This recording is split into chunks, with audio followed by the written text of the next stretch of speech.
gamers, welcome to episode 48 of Cinema Curse. Thankfully, I did keep the audio in the background. That's me worrying behind the scenes. We've had a little snafu today. Welcome to episode 48 of Cinema Curse. Tonight, I'll be home for Christy-mas, our annual Xmas special. Tonight, we're specifically talking about two, I think, undisputed holiday classics, Maniac Cop 2 and Assassin 33 AD. And it also features the return of the spectacular Cinema Curse Advent Calendar. I'm your wicked game master, Connor Lloyd Crews, a little flustered because of, again, the technical snafu. Today, I'm manifesting a healthy, safe, peaceful, and happy holidays for myself, everyone here, everyone watching, and pretty much everyone who's not like a bad person. And I want to throw it over to the Joey Chestnut of talking about movies, Mr. Edwin Gomez. Just in chicken finger bliss. Oh yeah. Hello, America. I'm sad to report that it's been a long time since 2015 since I had these chicken at this restaurant I'm at. I'm sad to report that they are not that great. Damn. And I'm very sad. Very sad day. I lost my Christmas spirit. Damn. You lost your Christy-mas spirit. And also joining us, Brian Robert. What's up, guys? How are you? Oh, I forgot to put my thing on. I was so busy. Oh, here. You guys all get to look at my crazy apartment. And Josh Oakley. Hi. And we're going to be joined here in a few minutes by Marcy Hyde. I noticed Brian's screen is frozen. Yeah, you guys, I don't know what's going on. Yeah, I think you maybe have a weird connection. There's just all sorts of technical snafus tonight. It's a little weird, yeah. The ghosts of Christmas past, present, and future. I think so. And I want to say thank you to Marina Sakamoto and her band Shunkin for the use of their song Curse off the EP She Nods for our opening. It's been 407 days since the strike ended and the AMPTP still sucks. How is everybody doing? Good. Getting ready for... All right. Yeah, I know you have the chicken finger sadness. I'm about to drive to the Hat right now and just get a to second set of chicken fingers. Let's calm down. No, I'm gonna get my fucking grilled cheese sandwich with better fries. God, I might. You know what? I'm gonna do it. No, I should wait. Yeah. Oh, wait. Are you driving yourself? Yeah. Wow. Yeah, definitely don't do this and drive at the same time. If you're just now starting to drive, please. I mean, I could literally put you in the seat right there, and I can hear you just talking. It's all audio. But let's first talk about Maniac Cop 2. Here's a promotional still of Michael Lerner from the film behind me. The GOAT. Let's see. Edwin, would you like to summarize Maniac Cop 2? Would you like to summarize briefly Maniac Cop 1? Because Josh, I know, watched 2 but skipped 1.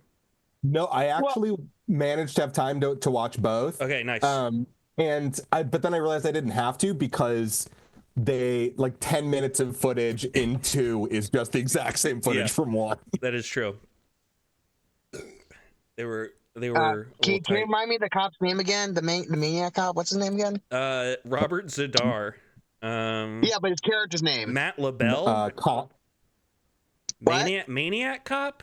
I mean, okay. Yeah, what's his name? Isn't it just it's Mr. Maniac, right? No, they say his name a lot. It's just like a big deal. His name. It's like LaBelle, right? Or Matt LaBelle or something. Matt Cordell. No, that's true. I'm gonna call Maniac Cop. I knew it started with a C. Matt Cordell. Matt Cordell. All right. I was really close, though. You guys got to admit.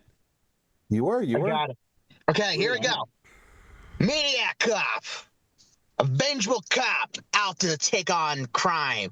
But he's doing the crime himself, seeking vengeance for those who screwed him over. And now he's back again in Maniac Cop 2, this time for vengeance. and he's a walking corpse that can't die. Basically, if Jason Voorhees was a cop, it's that. Yeah, and it's written by Larry Cohen. You say that he's out for vengeance, and that's kind of the idea that motivates him initially. And I'm not even saying. Well, in the first movie, he just. No, go ahead. Yeah. In the first movie, I guess you're a little more right. Yeah, but more than anything, he's just kind of. It is more of the Jason Voorhees, because Jason Voorhees isn't really out for revenge as much as he's just like an unstoppable killing people.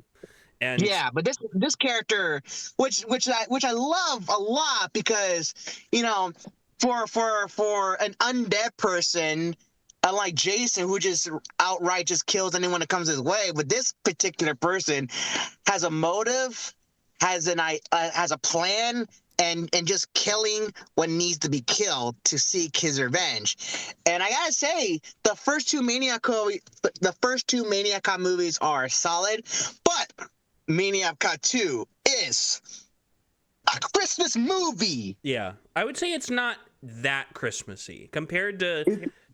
Connor, I'm about to go in right now, man. Maniac Cop 2 is a Christmas movie, man. It's a Christmas spirit. I am supportive of the broadest definition of Christmas movie because I just want everyone to feel the Christmas vibes. I do have a question, though. Yes. As I was watching the movie, is there anything in the script, any piece of dialogue that references Christmas, or is it entirely set dressing? Set dressing. I love that. Like, the script could have not contained the word Christmas at all, and I love that the director and the production designer made that choice. Yeah, you think that was just like a thing that the design department was just like, fuck it, this one said at Christmas now. Another cool thing about the movie is it brings back the two characters from the first movie, Bruce Campbell and some other chick, but spoiler alert, I'll give it a minute. Yeah, Bruce Campbell was apparently busy around this time. I don't know with what. It was until the Maniac Cop kills Bruce Campbell, man. Yeah. Kills the Bruce. Yeah, Bruce is kind of our lead hero, young hero man in the first movie, and then but he shows up like near the end of the film. He shows up pretty early.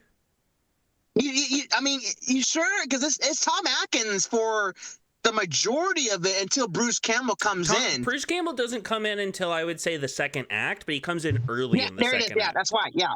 But that's like a quarter of the way into the movie, and then and then this is like a spoiler for the first movie, but there's kind of a switch off where like Tom Atkins is the main character for the first 3 quarters, and then Bruce Campbell's kind of the co-main character starting about a quarter of the way in, and then kind of takes over at the end because Tom Atkins gets thrown out of a fucking window. I was gonna say 2 especially has a lot of good defenestration, a lot of which is a fancy word for when people get thrown through a window. So for this particular sequel, because I know the first one did so much well. So for this one, since they got more money, they just went all out. Because notice when I think this is better than the Terminator shootout, in my opinion. Just saying. And also. I've missed you, Edwin. I've missed you so much. I'm just saying, man. I'm just saying the facts, man. But when he arrives at the police station, one, how does he get into the shooting range? But other than that, he starts blasting everybody away. Like, dude, yes. I will say the shooting range scene is that's my favorite like set piece is the shooting range. That part was it's awesome. The station scene was really good. Yeah. No, it is. That's his John Woo, because he was very inspired by John Woo at that time, William Lustig. Interesting. So all and also, it's funny because the first one is a straight up slasher movie. This one becomes a straight up action movie, basically. Yeah, my favorite scene is the one where the new female lead gets her like. Or maybe it's a different character. I forget who it is, but some lady gets her like handcuffed to a car, and then it starts like rolling around down the street. Oh yeah, that thing's awesome. And there's just like a fucking car rolling through traffic, like kind of fast with this person on the side of it, and it's back then, so you know they actually had to do that shit. It's like what? It was. Well, it's William Lustig. He's gonna have some actors to do that shit. I will say the version that's online has a horrible piercing squeal throughout a lot of the movie. Did you notice that? Oh my God. Thank you. I thought my headphones must have been broken. I was watching it at work today. I kept pausing it being like, all right, thank you so much for verifying that. Wait, where'd you watch it on? I watched it on Tubi. But it's every version, because I checked, because I was like watching it, and be fair, in the first part, when it's like Maniac Cop 1 footage for the first 10 minutes of the movie or whatever, it's like it was fine, and when there was a lot of music and background effects, it was fine. But like 10 or so, 15 or so minutes in, when it kind of finally got to a quiet scene, I was like, what the fuck is that? And so I went to like different websites, and basically like everywhere where it's free a lot of places, and it's a really bad old VHS rip that feels like it's been zombified multiple times or some bullshit. Wow. Wow. I bet the Blu-ray doesn't have that. I'm sure it doesn't. It's probably just like copy on copy on copy, and it just lost so much that way. Mm-hmm. Wow. Yeah, I would guess. I would have not right away. I would have never been able to make that come through. Yeah. Yeah, no, I was literally thinking while watching it, I was like, I don't know if Brian will be able to deal with this. Like, I don't know stuff like crowds, I don't bother, but like weird piercing sounds like that, or like the chirp of a smoke detector. Sorry, Edwin, but when you were run of not fixing that battery, I wanted to come over and murder you in the smoke detector. But anyways, Lucky that thing's broken. A lot of great character actors in this. There's like especially the fucking crazy pervert dude. Yeah, he's so cool. He's so over the top. Watch out, man, because my friend is back, man. I love that. So that really threw me off, because that scene, there's like a TV report, and there's this guy at a bar watching it, and you can the movie does a thing where it'll set up someone who's up to no good, and like a victim. But it really lingers on this guy and his victim, and then it like cuts to the victim like having another scene with like being victimized. It's this sex worker dancer, and she's like at home like calling her friend or her mom or something, and I was like, okay, is this a new lead we have? And then the creep shows up, and then Maniac Cop shows up, as often happens, and then the creep becomes like he becomes a main character. He starts like hanging out with the Maniac Cop and letting Maniac Cop stay at his apartment. it really you know what it made me think of? I wonder if David Gordon Green is a fan of Maniac Cop 2, because I feel like it's very similar vibes to Halloween Kills. Yeah. Just like in a weird, dark, damp place, a killer and a person are just like, yo, what's up? Yeah. Yeah, it's that definitely, he was a fun character, but it definitely threw me off, that sequence that introduced him, because I was like, what the fuck is going on? Because it was just one of the, it's like a weird, it's just like like in a way I actually like it, because it kind of takes a trope, because these slasher movies are usually built on like a loop of like, you introduce characters, they die, and it's just like, it's what if a slasher like did that, and then one of those characters didn't die and suddenly became like a lead, and you're like, what the fuck? And so that was cool. And I like the shuffling of the leads. I really liked I really enjoyed Robert Davey. Davey. Robert Davey as the hero. He's better than Bruce Campbell. Like Humphrey Bogart-y kind of like vibe. A lot of good actors. Really got that. And I like that from Atkins to Campbell to Davey as like the three main leads switching off, they're not replacing the same type. They're all a little bit different in the kind of type they are. And so I think that keeps that kind of slasher rhythm interesting, because you have a different thing that it's bouncing off of the whole time. And we've also got Danny Trejo shows up for 2 seconds, and Clarence William III, and of course my boy Sam Raimi as a news reporter shows up. That makes sense. He's killing it. Also, I will say, Good. Go ahead. Oh, No.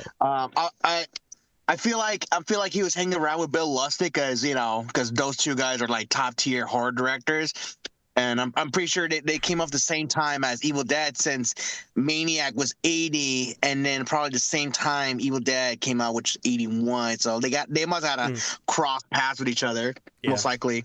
Maybe they were shooting at, I wouldn't say sets next door, but dirty alleyways next door. Yeah. And also another thing about the movie is, the stunt work in this movie is amazing, especially the final scene where Cordell goes into the prison and basically gets his revenge, and they set his ass on fire. But the dude is still fucking going. He literally burns a guy alive when he was on fire. It's truly the best stunt work I've ever seen in my life. And also when Cordell's body, briefly, like his origin is that he was like a hero cop, and then the crooked politicians threw him under the bus, and he got thrown in jail, and he got fucked up in jail, and now he's like back alive to avenge those people. Yeah, that's a twist in 2. I'm not saying for spoiler reason, but that's kind of a retcon. In the first one, he is just an awful cop who did awful things. Okay. And then this one retcons it to he had been framed by my man Michael Lerner. Okay. Nobody better to be framed by. He kills a lot of innocent people, a lot, and to the degree that at the end, because this one resolves by them appealing to his humanity and getting him to basically like lay down his arms. It's the Spider-Man 2 ending. I guess Sam Raimi got it from there, where like Doc Ock's like, I will not die a monster, except it's Maniac Cop 2, so he doesn't say anything. But then they just like cut to like a really prestigious, like austere military cop funeral, and I'm like, didn't this guy like murder a bunch of innocent people? Like, I feel like he still wouldn't. The funniest thing is that in situations where there is one guilty person and one innocent person, he always kills the innocent person. Like in almost every kill scene, there's someone who did nothing wrong, and there's someone who did something. There's like the asshole with the car, and there's the serial killer we're talking about, and in all of those situations, he takes the innocent person and like hangs him on a hook. The gas station robbery that opens the movie. Yes. Yeah. Oh, dude, I love that scene where he literally takes the guy's gun, shoots the worker, and gives it back to him, and goes, "I was like, it wasn't me." See, I thought at the beginning of the movie, because I feel like in the first one he doesn't do that as much. You know what I mean? The first one he just like is killing fucking randomly for most of the movie, and then at the end, when his like his familiar or whoever the fuck that lady is like, weren't you like, slaps him in the face. It's like, weren't you supposed to like be doing something specific? Then he goes after the cops.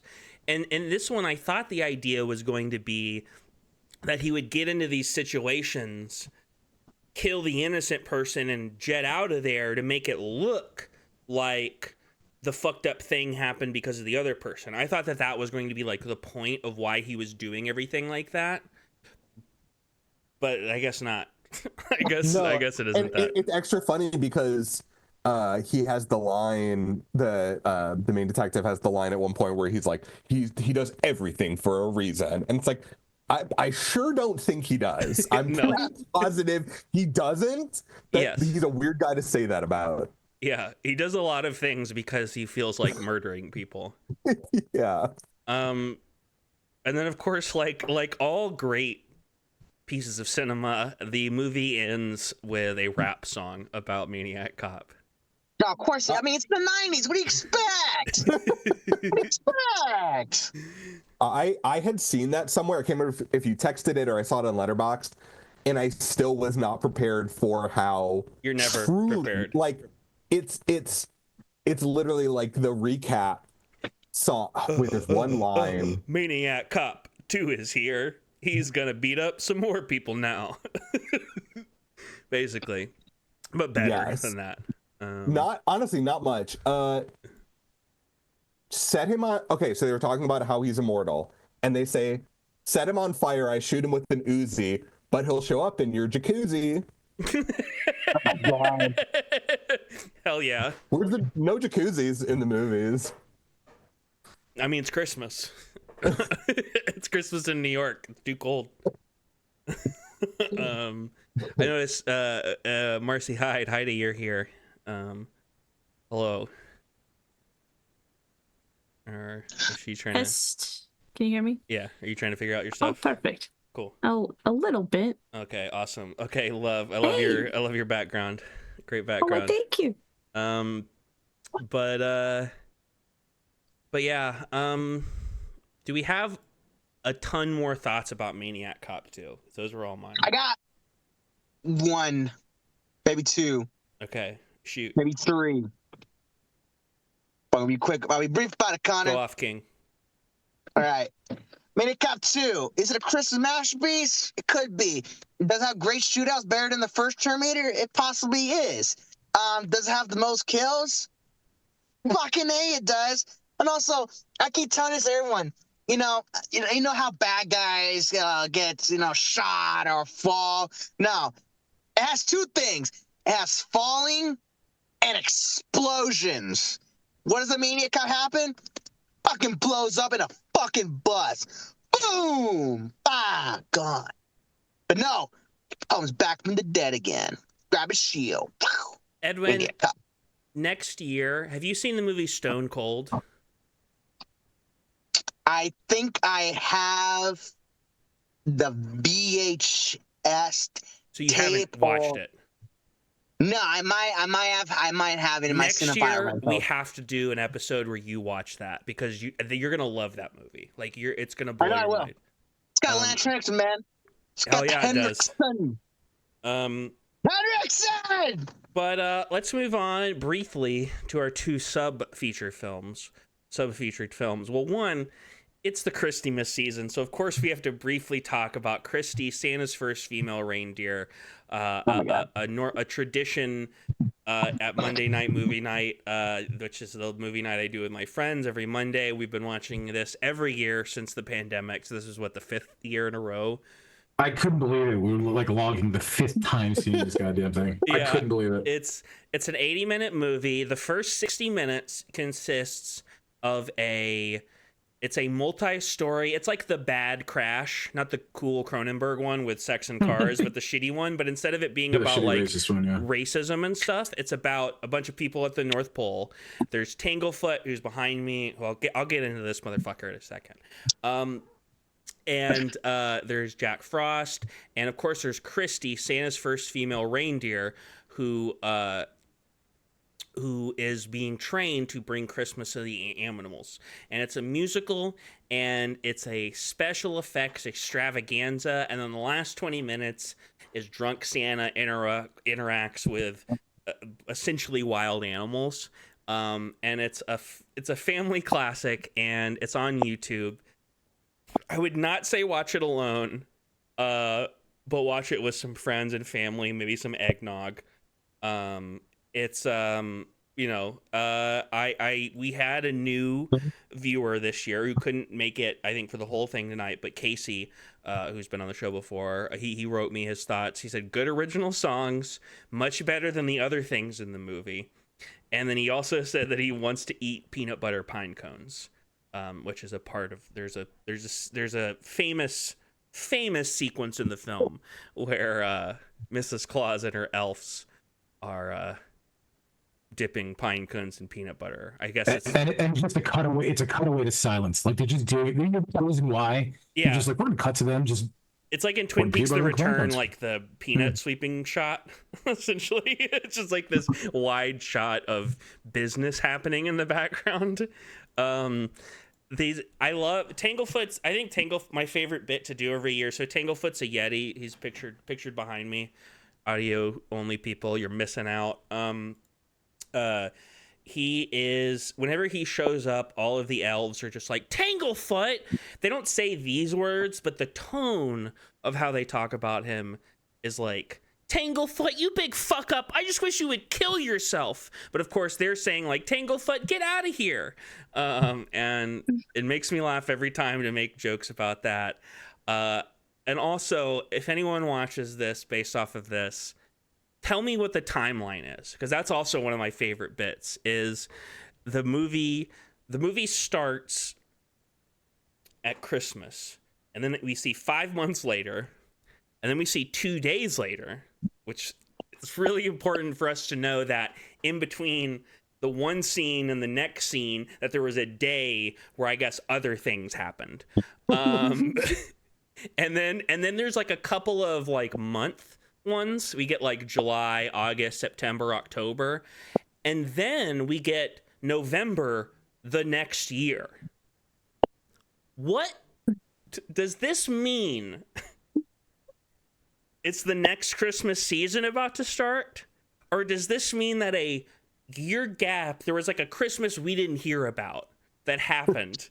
And a whole other season. Just like a regular Christmas when as planned. The elf was like, you know what? We can get the Christmas to the animals next year. We can table it because we have to raise Christy up a little more. So it's a great film. But now let's also briefly talk about Edwin. Are you there? Yeah. Okay. Are you driving? No. Okay, good. Why? No, I'm just wondering, because we're going to talk about Lethal Weapon really briefly. Oh, give me 1 second. I'm just moving my tapes to my front seat. Okay, cool. This behind me still I'll be there in a second. from Lethal Weapon. All right. Who wants to summarize? Brian, do you want to summarize? Give a. This you can just do like a 1-sentence summary. It's Lethal Weapon. Wait, I got it. All right. I got it. Sorry, Brian. Oh, you're good. Okay. Mel Gibson. God damn it. Okay. I'm ready. Okay, Lethal Weapon. Okay. Brian Yes. loves talking about Mel Gibson. I do. Mel Gibson, yeah, he's just a stand-up guy right there. Yeah, Mel Gibson's great, man. Never had problems. I will say, Really, I don't mind him in this just because of how he is. Well, one, he's good in a lot of movies, and two, in the context of how much bad shit we know about so many celebrities now, I will say Mel Gibson has definitely like gone down a little bit on my list. Because, I don't want to be a Mel Gibson apologist here, so I'm not going to get too much into what he did. But, like, my understanding is he just kind of said some shitty stuff, and he didn't really do shitty stuff, which I guess, I don't know. I derailed the whole episode. Edwin, summarize Lethal Weapon now. I mean, what can I say? Oh, actually, hold on a second here. Connor, I demand you change your background photo, please. Why? This is a still from Lethal Weapon. You know damn well that's not from Lethal Weapon. Yeah, it is. It's Danny Glover. No, it's not. It's from Predator 2. It's Los Angeles in the background. Yeah. Predator 2 is ultra strong Los Angeles. That's not Lethal Weapon. Just calm down. I haven't seen Predator 2. I have seen Lethal Weapon, and I've seen that image. So Connor's definitely right. Just move on, Edwin. Connor's fucking wrong, Josh. Hey, you know what, Edwin? I wish you would, do a lot of things that you don't do. So why don't you just fucking get over it? I'll go fucking Mad Max on your ass. Okay, all right. What, say a bunch of slurs to me? Lethal Weapon, 1987. It's a Richard Donner film. 2 LAPD cops. One's on the verge of retirement. One's on the verge of a, you know what? And I got to team up to solve some crime during the Christmas spirit because it's written by Shane Black. Yeah, this is like the first one. The original Shane Black movie. This is the one that has all this is like a famous screenwriting story. I think even people who don't know screenwriting, I forget. I think it's the house where they show up where they have that shootout with the guy who goes into the pool. But in the script, Shane Black very famously wrote a big fuck you mansion, the kind I'm gonna buy when I sell this script for $1 million. And it was like stuff like that did sell that script for that amount of money, because back then that kind of, you know, flirty, editorializing, fun, that kind of shit wasn't really a thing anyone did. And I think even now it's like frowned upon, but because he was like did it in his like did it in his way and did it at the right time, it just like hit and it worked really well for him. It did, but it's sad because he didn't come back for the second movie, did he? I don't know. I know Donner came back for all 4 of them. No, he directed all 4 of them. But I know one of the Lethals, he came back to write one of them. I think that was part 3. Part 3 is the only one he wrote. But this is what started the Shane Black Christmas trend. Yeah. But I think his best Christmas movie that he's done is between Kiss Kiss Bang Bang and maybe I want to say The Long Kiss Goodnight. Yeah, Long Kiss Goodnight. Those are probably his 2 best. He didn't direct that one though, right? No, but in a sense, like you know, the Shane Black trope. Because what was was Kiss Kiss Bang Bang his directorial debut, or did he direct something before that? Yes, it is a directorial debut. Okay. Because I feel like underappreciated masterpiece. It's a great movie. I mean, that's probably my it is favorite. I feel like his career kind of has had these, like, he had these real big highs in the late 80s and 90s, and then there was kind of a dip for a while, you know, where I think people were living in, like, for about a decade, where people were kind of living in the aftermath, where I feel like I can't think of like a famous Shane Black thing from like the late 90s, early 2000s, but then when he started doing Kiss Kiss Bang Bang, and then that led into like The Nice Guys and the best Iron Man movie. That's why I really hope that, I don't know anything about their personal lives, but I really hope that if him and Downey Jr. are still close, that they work again. Oh yeah. They are. Oh, good. Downey, he made a cameo in The Nice Guys. He plays a dead corpse. Oh, that's right. I did know that. Yeah, I forgot about that. But I really love them working together because Kiss Bang Bang is also my favorite. Yeah. But also I think what's so interesting is their narratives, celebrity-wise, intertwining, and that film. I think the meta narrative of that film is something that really puts it over the top for me, because not only is it famously the Robert Downey Jr. comeback movie, but it's really the Shane Black comeback movie too. And I've always found that very endearing about it. Yeah, it's the movie that brought us The Predator. Oh God, that cool shit. I will say I wish more movies were shot in LA still, because there's nothing I love more than watching a movie with one of my friends like online who's not from LA and just being like, oh yeah. We watch Lethal Weapon. It's well, actually, there's two. It's 3 and 4 were like 1% of it is not shot in LA. And Lethal Weapon 3, where they're like trying to defuse a bomb, that was shot in Florida, because they were about to demolish a building and they wanted it for the movie. Okay. And then Lethal Weapon 4, there's a freeway car chase sequence that was shot in Nevada, because that whole part was under construction out there, so they used it to, you know, fake one of the freeways here in LA. But Lethal Weapon is such.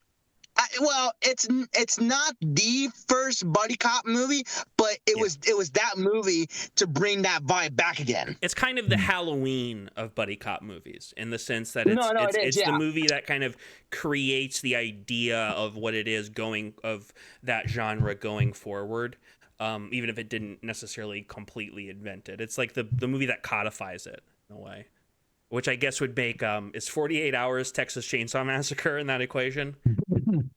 Kind of. Yeah. There's some small stuff in the movie that doesn't work for me, but for the most part it's great, you know. Like what? What? Well, I mean, one, there's a couple things that are just like dated, like, you know, attitudes and lines and things like that. I didn't write them down, so I just remember them. But that's, you know, is what it is. I will also say, like, I feel like my biggest thing I didn't like is I didn't like how emotionally intense the character. This is the first time I watched it. It was like a couple weeks ago, or like a week or so ago, and I felt like the characters' emotions are really high from the top of the movie, whereas I would have appreciated if they had held that back a little bit and then towards the end gotten like really intense.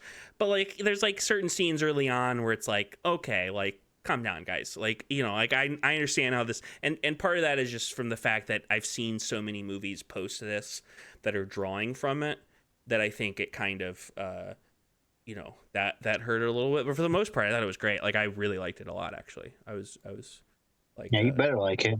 This is one that I remember as a kid. Like it was just on, it was there, and it was an early memory one for sure. But it was also like, speaking about the LA thing, when I moved here, that was definitely the definitive movie where when you start to realize the city and how it's laid out versus the film.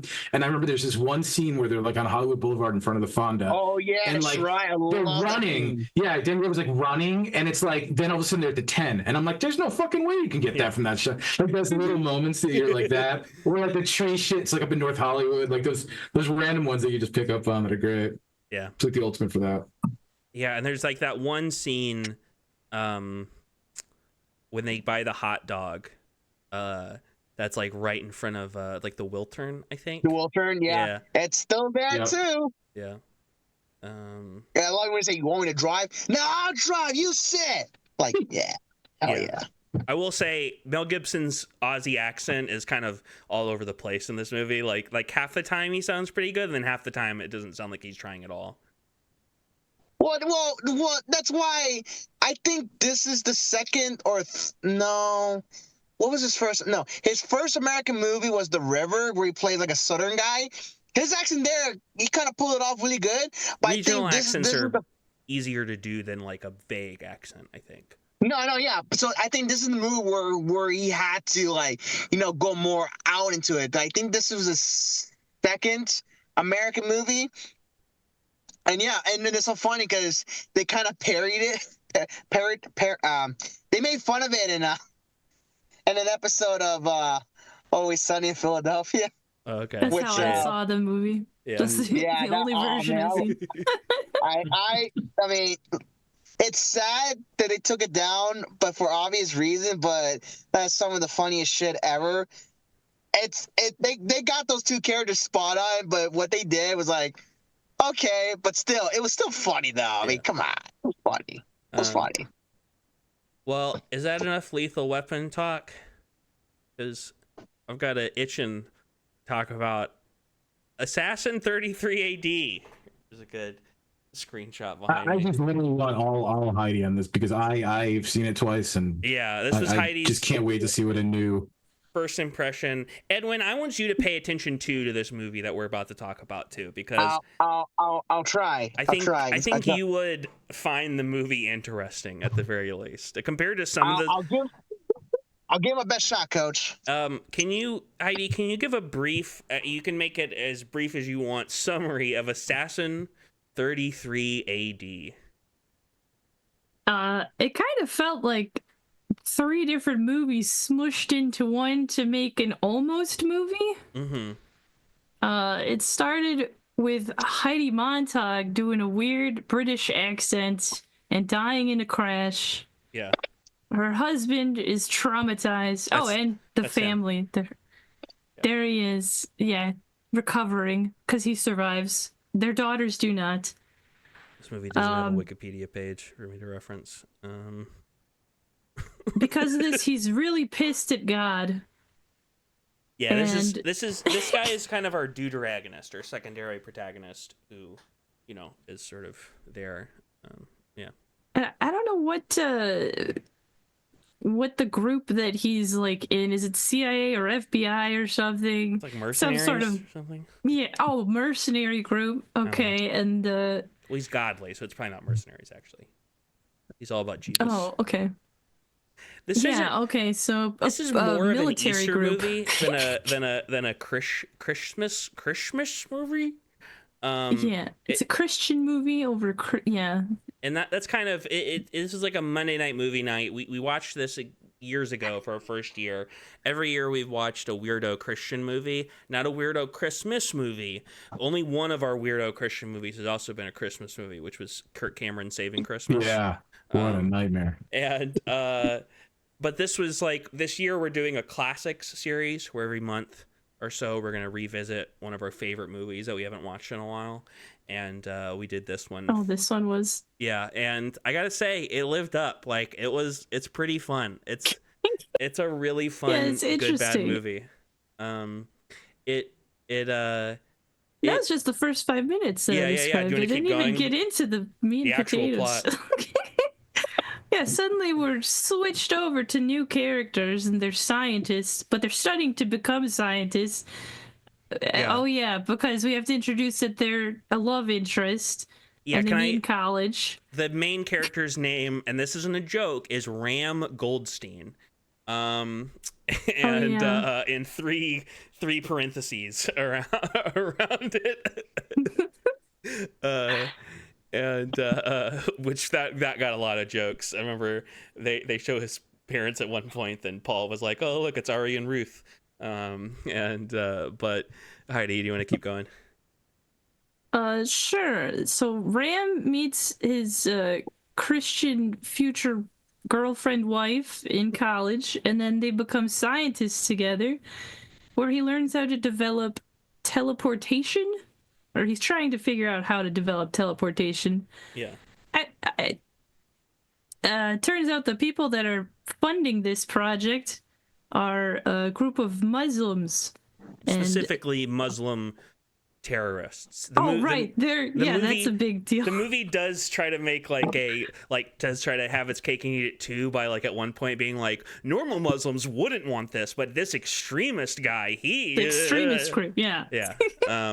Which doesn't really make it less Islamophobic. It's just a way to couch it and get away with it. This keeps pushing a line where it's like it's fine and then it's blasphemous. That's just like the weird fine line of Christians being like, this is our thing, and then, oh no, this is insulting us. It's a weird line that it hits. And his teleportation technology leads to time travel. And what, Heidi, do these Muslim extremists plan to do with this time travel? They want to kill Jesus. They want to kill... Yeah. They want to kill Jesus before he can get martyred. Literally right before. It's a really it's the ultimate jihad, as the big line is dropped on that one. You realize we're in some things here. Yeah, there's a line at one point, Ram Goldstein drops, it's the ultimate jihad. There's a lot of great lines. I just have a list of lines and stuff from the movie. It's just a really wild, really flabbergasting movie, and it's so close to being a real movie too, compared to some of the other stuff we like that's shitty. This one is really weirdly close, and it makes it even better. It makes it almost feel like Wet Hot American Summer at times, where you could just see these exact same lines where people are just saying I'm doing science over here, essentially, but it's the most I'm navigating the quantum protons to the the Bieber borp or whatever, and that kind of shit. And we're back.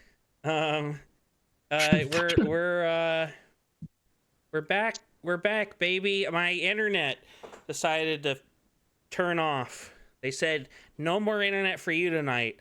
And so this is a year later. We all decided to meet the same time, the same clothes. No, apparently the block next to me where the Vista is, Edwin called me because he works there. Please don't dox me any further than that. The block next to me where the Vista is, the power went out. And I would assume it's connected because I walked out there, and when I got to the corner, all the lights, including the intersection lights, went back on. And then by the time I walked back to my apartment, my internet was back. And so I can't even imagine. I'm just gonna say, I just thought about it. What that intersection looked like without those traffic lights. It was weird. That alone is it's one of the three most dangerous in the city. So it's a piece of shit. Yeah, it's a fucking awful, so I can't even imagine with no lights and no lights and a lot of entitlement intersection.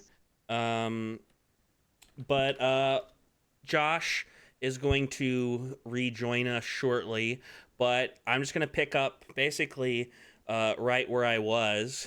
Are you there, Edwin? Are you driving? What's going on? That's affirmative, sir. That's affirmative. All right. He's a nom. We're still on the things that are wild about this movie. I was starting this one before my internet went out. That the main character, Ram, still does science even when he knows it is being used for terrorism. Yes, you do. That's a moment I think is great and I love and we should hold space for.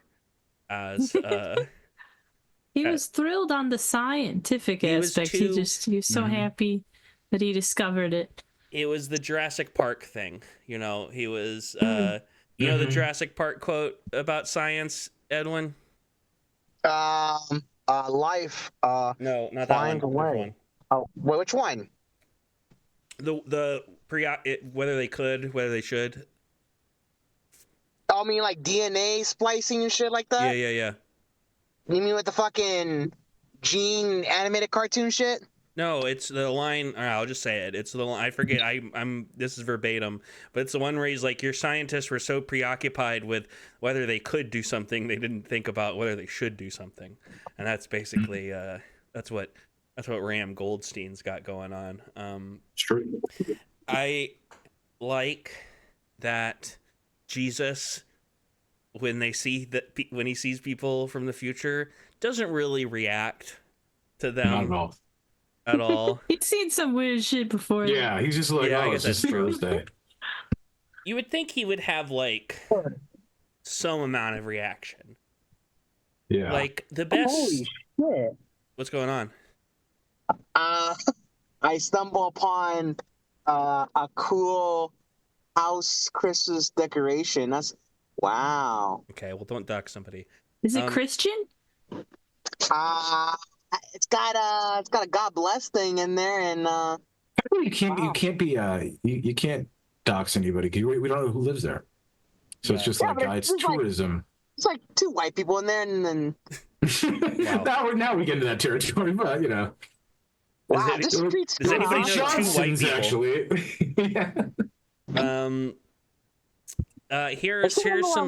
Here's some lines, Edwin. Okay. From the movie. This is the one about the Muslims who invent time travel so they can go and kill Jesus. Oh God. There's a line where the bad guy at one point is like, and then we'll finally have a world without filthy Christians. Yeah, like said in such a way that all the Christians are like, see what they do. It's wild, that line, the way that delivers. That's a great line, a famous line. Any other favorite lines people have? I have a couple written down here. I mean, the ultimate jihad is just the one that always sticks to me the most. Why my letterbox this year was just that. It's all. Yeah, it's the big. It's such line. a great, like the joy and just everything about the way that line is delivered is wild.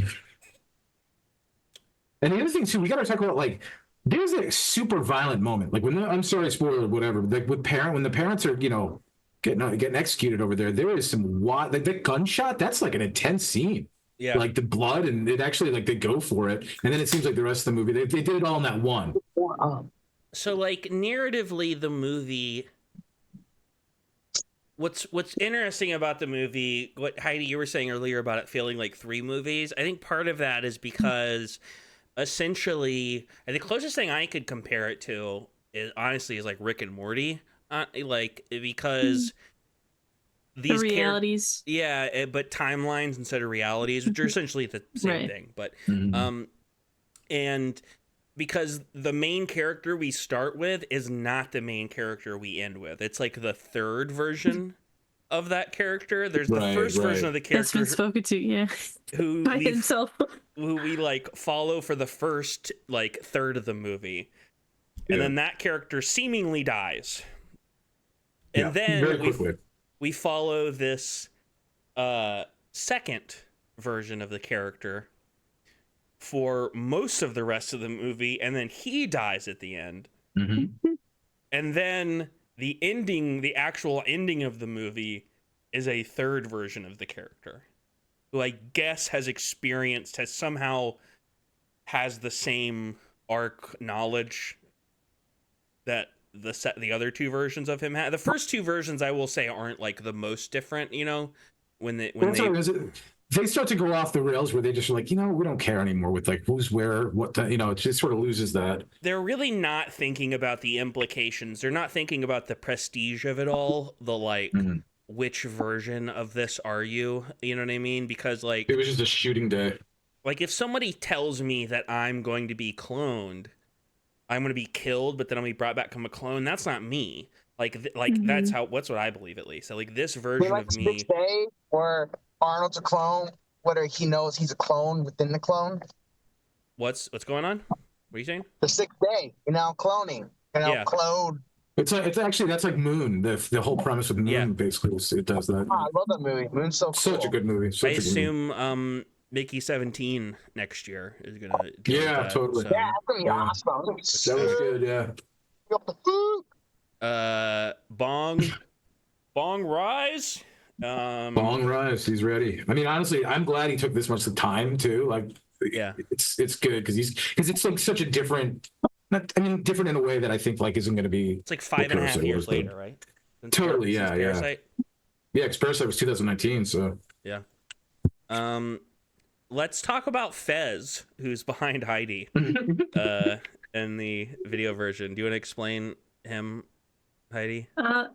He's introduced as one of the scientists that the couple works with, Ram and his Christian wife, and this gentleman keeps holding on to a stuffed penguin, which kind of is an interesting part until it just vanished, and it was like, oh, we forget about the penguin. It just vanishes. Nothing. It never returned. Well, he doesn't really return because the first versions of each character.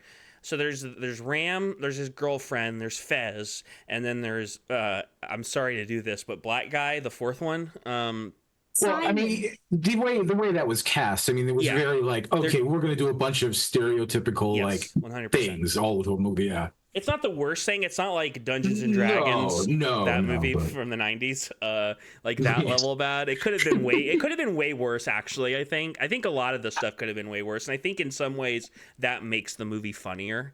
You know what I mean? I agree. If it was just like blatantly like super racist and all these things, I would be like, I just don't want to spend time with this. But it's like, he's really got a lot of great charisma. Right. Yeah. Yeah. But our first version of our Fantastic Four, they travel back to try to stop the mercenaries from killing Jeebus, and the black guy, that version of the black guy is actually the main version of that character who stays for most of the rest of the movie. The couple his return bracelet shorts out. Yeah, his like time travel. So he can't travel back. Fez and the couple, they travel back to present day, and there's no Christianity. Where Jeebus has been killed, and seemingly the couple dies. But Fez is like taken by the bad guys, and as he's being like walked away, the world devolves into an apocalypse as depicted behind Heidi right now. Big fart cloud apocalypse, and then we just never revisit this version of Fez, the second version of him, along with the second version of Black Guy, travel back and just immediately get killed.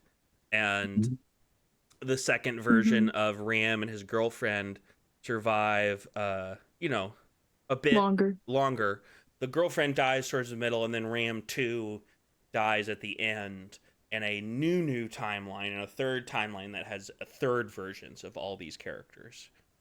Even though I love that you say, I love that you say Fez the whole time. The one I kept thinking about was that character Andy Kaufman would do. Oh yeah. That was my brain where it was going to. You mean Lakba? Yeah. I think. Yeah. I don't know. I don't know Andy Kaufman's super. The character in Taxi, right?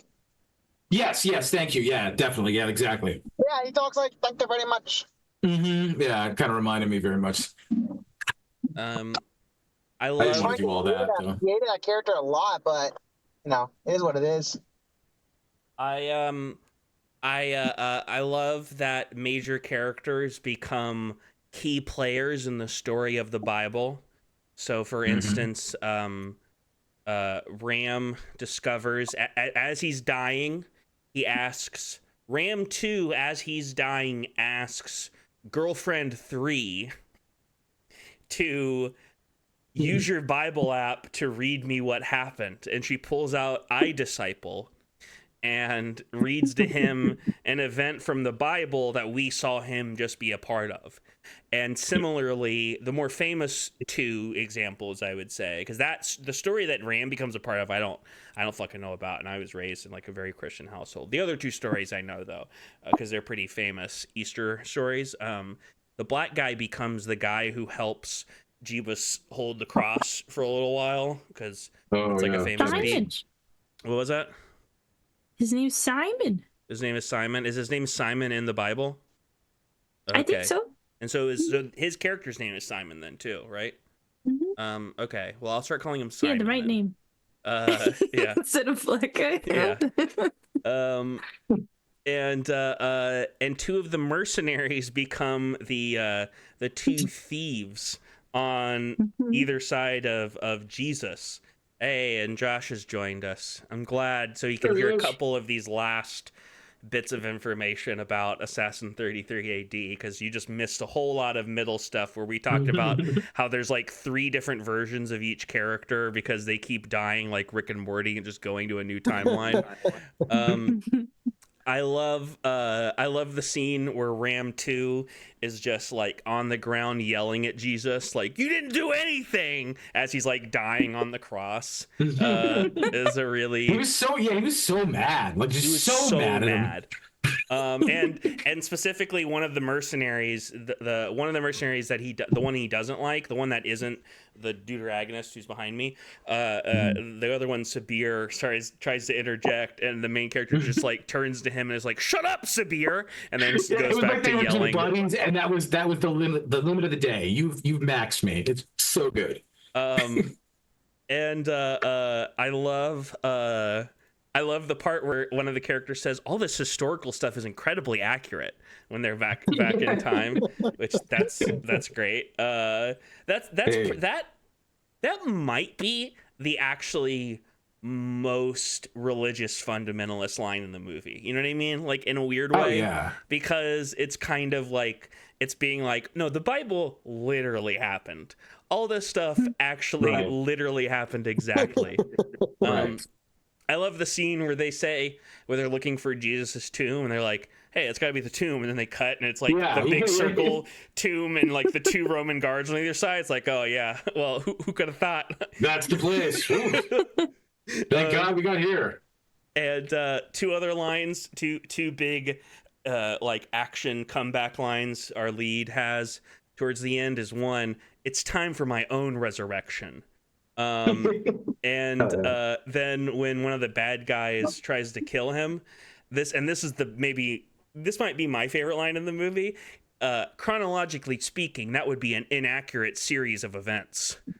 It's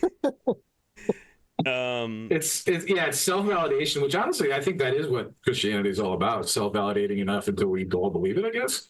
So in a way it's sort of like that, and it's the ultimate jihad, so I know Paul brought up the fact that apparently this movie has won more screenplay awards than any other movie ever. Oh yeah, the trailer, it literally lists nonstop, like the 4 year considerations. But it's because if you look at what they all are, it's for the Christian money, obviously. Dusty old Jimmy's Bible Award for best screenplay. So but if they go for it, there's so many graphics throughout the end of that trailer. It's wild. I will say, I think the biggest thing that the movie is lacking, one of the biggest giveaways that it's not a real movie, is the sound effects are really bad. Like, not bad as in like, bad as in they don't. It's a blurb. They just don't have them. Essentially, yeah, it's like a very limited bank of like 6 sample sounds. Characters are getting like their slits throat, and there's just like no sound at all, and you're like, and obviously, like if you're from in a distance and somebody gets their slit throat, you probably wouldn't actually hear that much, but you know, it's called filmmaking. Look it up.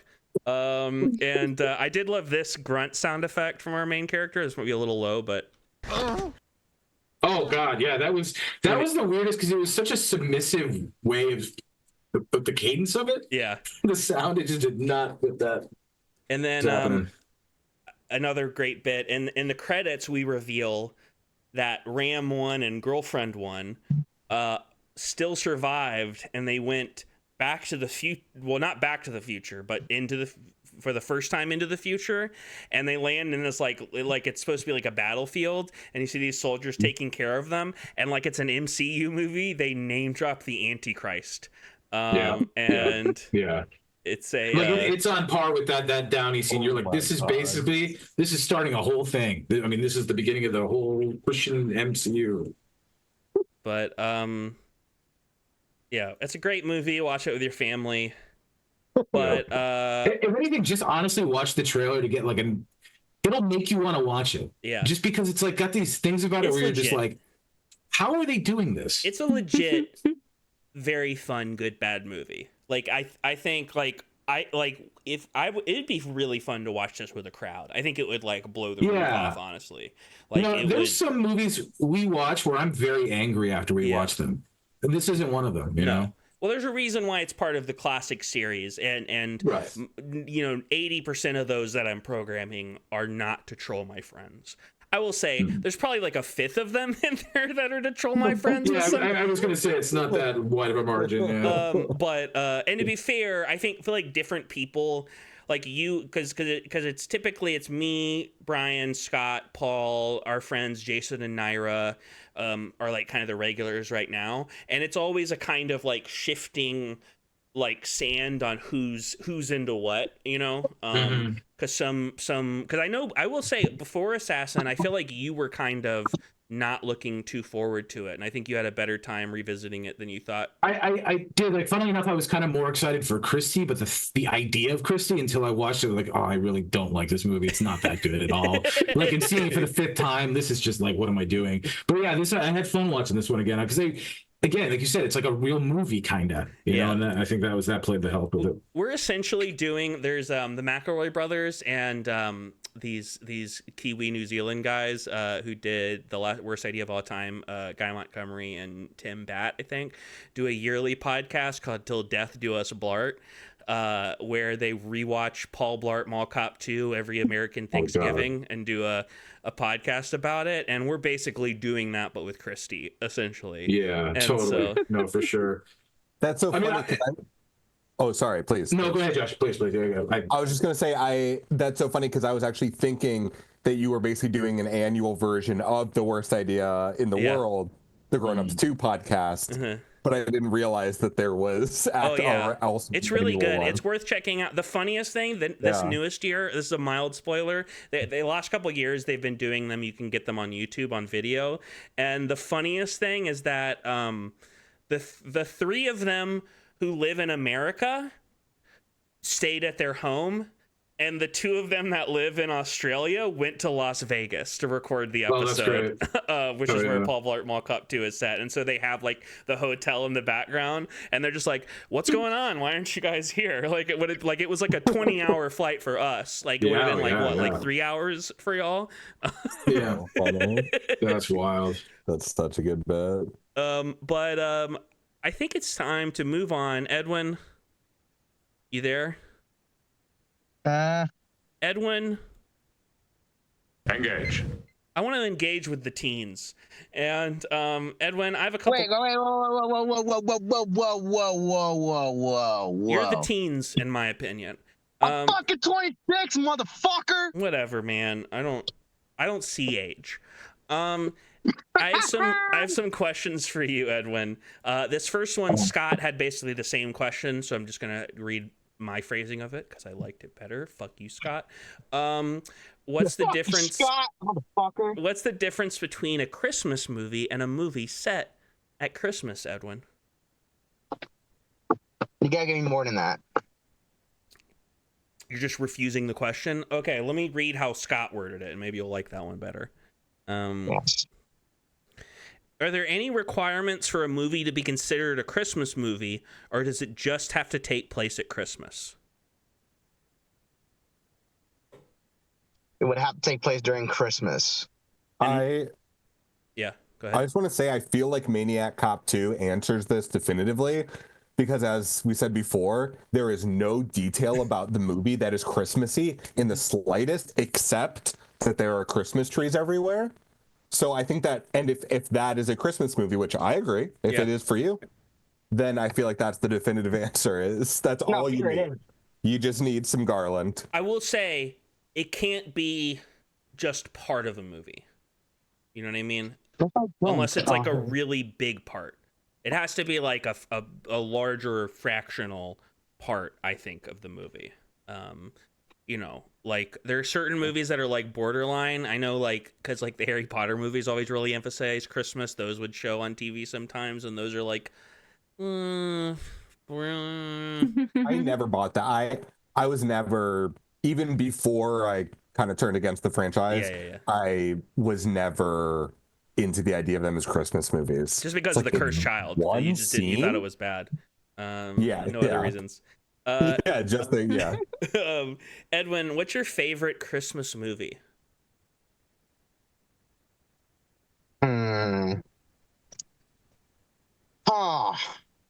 It's between, I don't want to say Die Hard, but that's too easy. You know what? I'm gonna say Black Christmas. No, fuck that. No. Let me take that back. Give me a minute. It can be Die Hard. Die Hard's good. I see, that's too easy though. Yeah, but if you're thinking about it too much, that's not a real answer. You got to go with your gut. That's your real answer. That's what you. Yeah, you want a fucking answer, Connor? You want a fucking answer? Give me an answer. Invasion USA. What was that? Invasion USA. That's a good one. I saw that movie because of you, Edwin. Yeah, same. I mean, I went. Yeah, exactly, same. I will say Black Christmas is a good one. And also, it's funny enough. No, they do say it in the movie. They do say it. That movie's definitely set at Christmas. Like that. Yeah, that one has. They tie it in with the mall and everything. Yeah, and there's that whole fucking sequence where they're just blowing up houses, which is the fucking best shit on the planet. That shit fucking rules. I will admit that scene's great. That's my favorite scene. If there is a difference, Edwin, do you have a favorite movie set at Christmas or with a Christmas scene that you don't think is a Christmas movie? It's a Wonderful Life. You don't think It's a Wonderful Life is a Christmas movie? No. Interesting. That's a hot take. You know that, right? I do. I've heard a few discussions lately on it, actually, funnily enough, just because it doesn't really do that much Christmas. It becomes a Christmas movie by the end of the movie. Right. Sure. Well, and it takes place at New Year's, doesn't it? No, it takes place during Christmas. Oh. Like the last portion. It's like Christmas Day and then it ends. But I think it takes place on Christmas Eve. Yeah, I think that still counts as a Christmas. That's like saying A Christmas Carol isn't a Christmas story because they like. I think that's the conversation is. At what point this is that or Christmas movie or not? It's interesting just to see every year the discussion's the same, but it deviates in subtle ways. Like that's why first time I've heard that is like a take that is kind of more commonly used now. So it's fascinating. I kind of don't like any Christmas movies at this point. My favorites are Home Alone 1 and 2 and Nightmare Before Christmas. Mine's It's a Wonderful Life, the most basic. Edwin, I've been watching a lot of slasher horror lately. What other genres pair the best with Christmas? Action and horror. I feel like I agree with that. I think those are both good because I feel like there's so many. I feel like they contrast. Those genres contrast with Christmas in a way where they like give a good balance. Obviously, the most typical Christmas genre is like a family film or a romance film. I feel like, or a drama. I feel like traditionally, though, what do you guys think are like are there any additions to like the Christmas canon you would say post? I know there's got to be one post Elf, like Polar Express. Elf was going to be the big one I was going to say as like the last really big one. I mean, there's definitely, it's kind of hard to tell. I feel like if Hawkeye was a movie instead of a TV show, it'd be fucking great. And I loved Hawkeye, to be fair. It's like I agree. I agree. Yeah, for sure. That's my favorite TV thing they ever did. Yeah. Yeah, but I just don't want to revisit all of it. Yeah. I would love it in a feature. It's the one. It's the one version of that. Yep. 100%. Yeah, I almost want to do like an edit and like edit it down to like 2 to 3 hours. Because I'd watch a long version of it. I know they wouldn't release it, but do you have any favorite? I guess you already answered that one earlier. Edwin, are there any religious movies you like about Christmas? Any minute on that one? Wait, like religion movies about Christmas? Or just in general? I mean, I like Last Temptation of Christ. I'm guessing you like that one too. I do. I would say that's a favorite Scorsese movie for me, not a religious film. I'm gonna say, oh wow. I'm gonna say Jesus Christ Superstar. Hell yeah. Yeah, Sure. hippies, rock and roll.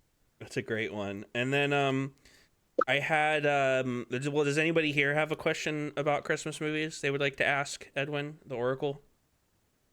Does he have a rom-com favorite? Sleep in Seattle. Okay, because I just think of Love Actually. That's one that I would like to watch every year, and it seems to be one that pops up in lists every single year too. Yeah, I avoid that one because I don't know. Well, that's what I'm curious. It seems. Have you ever seen it or no? No, I just know that Rowan Atkins is in it, and that's kind of like the only reason why I want to see it, because I think it has like one scene in it, right? Yeah. Yeah, it's really a very small. Like, I wouldn't watch it for him. No, I mean, curious. I mean, you want to see really the beat. I like that movie, but that movie's gotten so like tangled in the culture. It's hard. No, I did. I just kind of like that movie a little. Some of the stories are good, and I feel like that's like a hard take to have right now. I think I like Weekend at Bernie's 2 is my favorite Christmas movie. It's probably the best these years. There's one I want to mention, but it's part of the game we're about to play, and so I'm not gonna say it. Mention the fucking question. What was that? Mention the question now. It's like I'm after you. The last question I have for you. This one is from Casey. He wanted to ask, do you believe in Santa Claus? What kind of stupid fucking question is that, man? Of course he does. Someone call Casey. Someone call Casey. Someone get their phone and call Casey right now, man. How do they get there? I need to talk to Casey, man. Get him on the phone. Santa Get him on the phone. Get him on the phone. I just texted him. He's on the couch. He's not going anywhere. Get him on the phone. Get him on the phone. Get him on the phone. I'm not talking. I think he's camped for the night. Well, I've submitted your answers, Edwin, to the Christmas machine, and unfortunately, it's only outputted coal, so I don't know what to tell you. Well, you can go to hell, Connor. But I think it's time for Connor's Wicked Games, sponsored by Chris Isaac. Every week, like Jigsaw, I like to play a little game. This week, the return, the spectacular Cinema Curse Advent Calendar. I'm gonna share. Oh yeah, you have to pull over for this one, Edwin. There's a visual element. So to anyone listening, sorry, bud.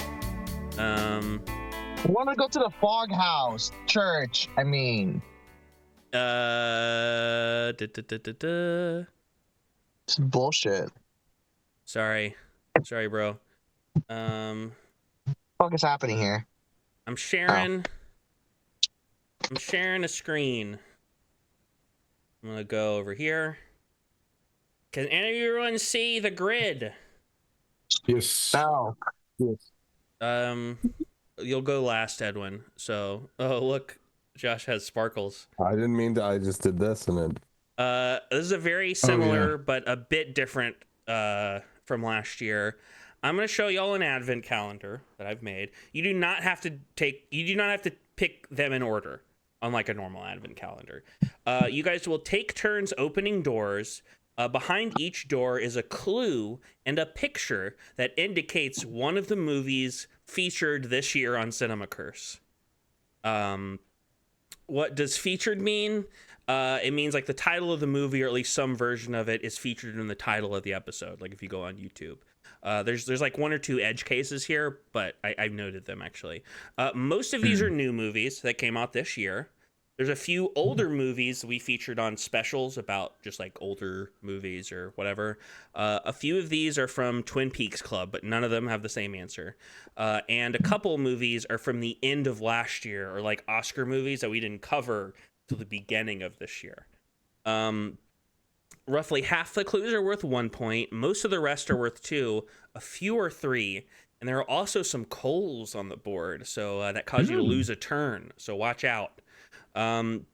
If you get it right, you get the point. If you get it wrong, it stays open so someone can come back to it. So instead of opening a new door, you can return to one that's already been opened. And then at the end, if they're all opened and there's some unanswered ones, we'll just start. I'll go down them yeah. Let's start with. Let's see. Let's do Josh. Josh, 1 through 25. I'll do 15. We'll do 15.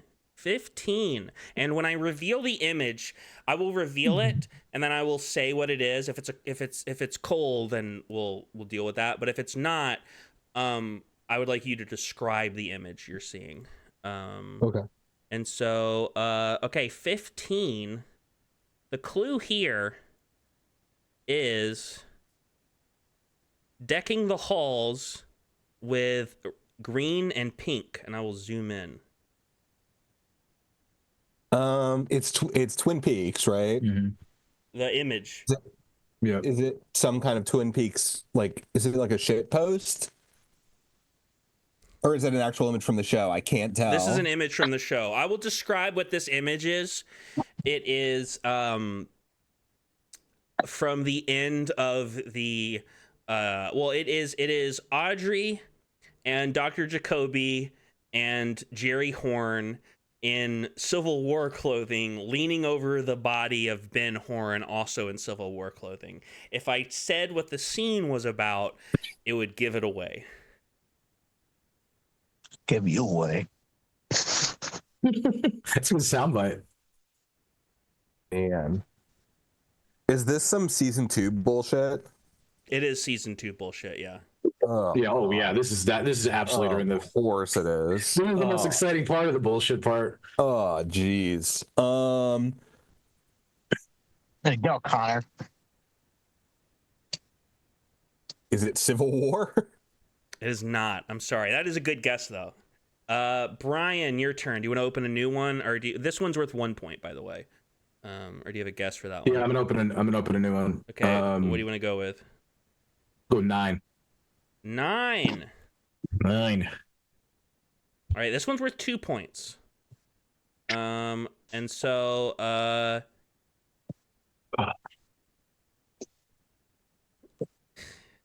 this one is I saw mommy cucking everyone. And do you want to this image here is another screenshot from Twin Peaks. It is a close-up of a television playing the soap opera within the show Invitation to Love's title screen. Right. And what do I have to do? I have to name the movie this is related to. That it's related to, yeah. Okay. That we talked about. It was one of the big featured movies this year. Yeah, I'm trying to think because you would say that multiple times when it was one of the cucking features. I'm just trying to remember which one it was. Maybe Challengers, possibly. Another good guess, but not quite right. Heidi, would you like to open one of these or open a new one? New one. All right. I'll go 14. 14. Let's see.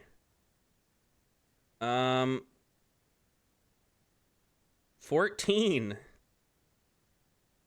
We've got. Hey, look. The clue for this one is title character's name is alternate lyric of Schoolyard Jingle Bells. and the picture is of a stoner character from Twin Peaks, a close-up of them. I will not say the actor because I feel like that's too much of a giveaway. I feel like his name in the show, his character's name was Heavy Metal Youth. That's not helpful, by the way. If I said his actor's name, it would be. I think you're gonna pass on this, Heidi. Uh-huh.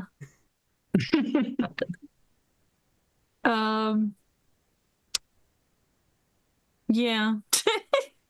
Yeah, I don't know. I have no idea. Edwin, do you want to pick one of the ones that's already been opened, or do you want to pick a new one?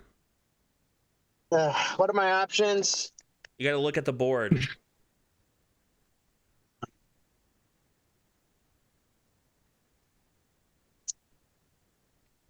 I haven't even seen the damn show. All right, 20. You're gonna go with 20. Yes, 20. My lucky number. All right, 20. This is worth 1 point. Christmas family photo from hell, downstairs, and the image is a cartoon of a man, a sort of old-fashioned cartoon of a man with, I would say, perhaps, very lengthy. I mean, this is good. This is good. I mean, I do like what you did with this one. Very lengthy bottom part of their body. Edwin, any guesses? Repeat what you just said right now. Christmas family photo from hell, downstairs, is worth 1 point, and it's a picture of a guy. You're gonna have to look at it, because if I describe it literally, I'm literally going to say the fucking title of the movie. Yeah. And I could have got this one. Darn. Is it Nightmare Before Christmas? No. Josh, do you want to take this one? Yeah, I'll take it. Is it Longlegs? That is, in fact, Longlegs. So let me mark that one off. And I believe Josh is in the lead now. Yes. The hard one. And Brian, would you like to make a guess at any of these, or I'm gonna see what 19 holds for us. 19. 19 is a perfect new look for the big New Year's special. We got an image from Beyond, the big monster at the end. Hell yeah. I would say I believe it's The Substance, the wonderful, wonderful Substance. This is, in fact, the movie The Substance. Heidi, do you have a one you would like to pick? Sure. 18. 18. It looks like... Uh-oh, it's Cole Sprouse. You found a Cole. No! You miss a turn. Bullshit, Connor. Oh, God. Edwin, we're back to you. That was good. I like it played. Great. That was good. Hold on.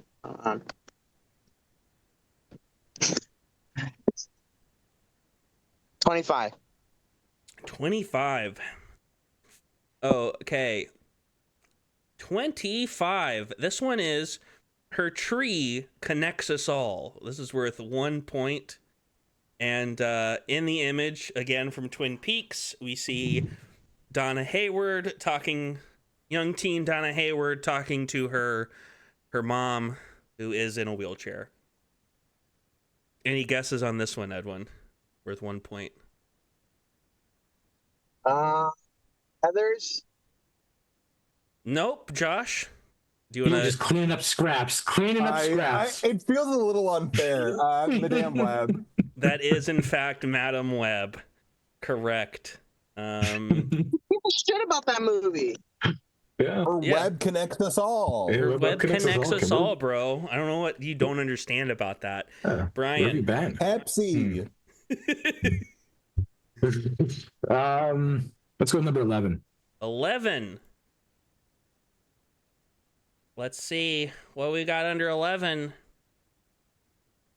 Uh-oh. Looks like it's Matthew McConaughey as Rust Cole. You found another Cole on the board. So it's now back to Heidi. I'll go with 10. 10. And remember, you can if you have ideas about those other ones, and you can ask what the other ones, like the clues are again and what the images are. Cool. If you want to clarify. All right, this one contains an angel on top at the end and is a picture of David Bowie in a Santa hat with a Christmas cane. This is worth 1 point.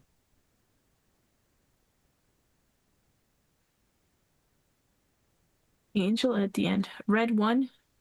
No, we did not cover that, thank God. I saw it in theaters. It's great. Okay. Well, you know. Edwin. That's the most enthusiasm anyone had for that film at all, the entire cycle. Edwin, your turn to pick. Yeah. Come on. Oh, shit. Hold on. I mean, there's still cars behind me, so that's cool. I'm in Sierra Madre. Nobody gives a shit. Why don't you pick a fucking door? 24, you fuck. All right, Fucking 24. This is worth 2 points.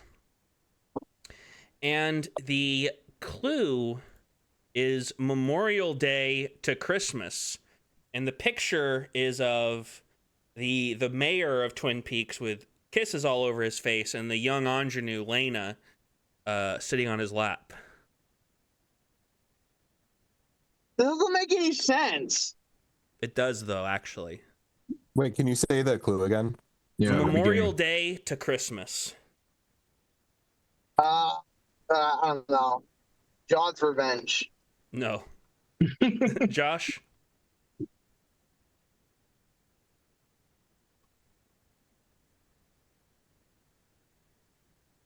Going the right way. Blam. I know. 7 months. Is that the name of a film? You can pick a different one if you don't have. Right. I forgot. Oh yeah, can I hear the clue again for what was my original one? This one? Yeah. It was.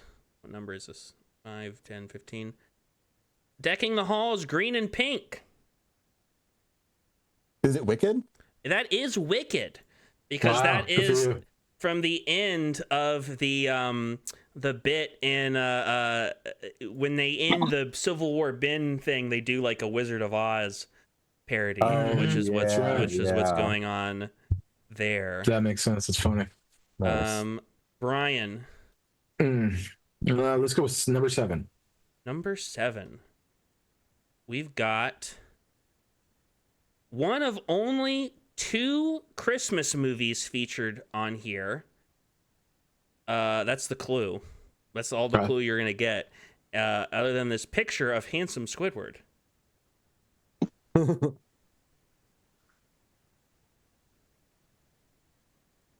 it's one of the Christmas movies we've talked about in here. Not on this episode. We talked about it way earlier, but it's technically a Christmas movie.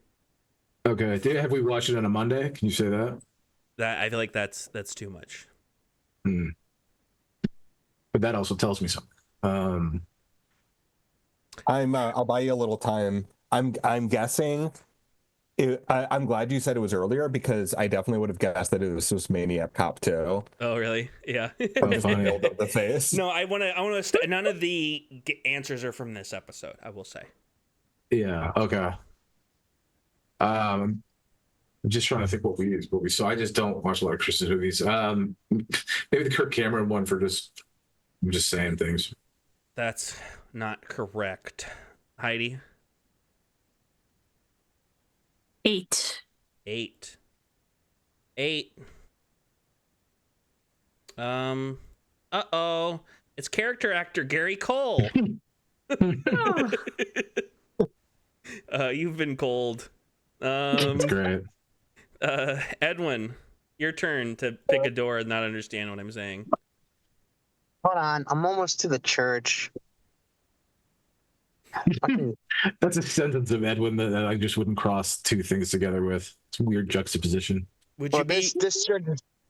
Would you be okay with Josh going in front of you just because it's the order on my screen switched? So 23. Go with 23. 23. You're going from the bottom. I like this approach. Okay, this one, it's 2. Better be something good, I swear to God. 2 terrible doves, and it's 2 terrible doves, and it's a picture of a clown and a Santa, like a standee clown in a Santa outfit. 2 terrible doves. This is 1 point. Pass. Josh? Scrap. Joker, Folie à Deux. That is, in fact, Joker, Folie à Deux. Folie à Deux. My favorite French film of the year. Yeah. It's funny, all I was thinking was Terrifier 3. Oh, sure. That's my brain went. That's why I thought it was like an easy, but I could not have guessed it wrong. I just can't get that movie out of my head. All I'm thinking about is Joker, Folie à Deux. I have not witnessed it, so that's why it's not burned in my brain. Brian? Yeah, it will be someday. Yeah, no, I don't think so. There's a few I just make the call on. Let's see, number 17. Number 17. Uh-oh, we lost Edwin. Number 17, the clue is Christmas in New York City, and it's an image of the Hatbox Ghost from the Haunted Mansion, but in Christmas attire, technically. Is this another one of the Christmas movie ones? Or is this related to one? I mean, maybe. I don't know. Okay. Christmas in New York City. Home Alone 2. I have to go to Heidi. Heidi, what do you want to pick? 22. Heidi didn't get the long legs one. 22. All right. We've got a picture of Dale Cooper from The Return driving. What a wonderful picture in the desert, and it says driving and driving and driving and driving home for the holidays.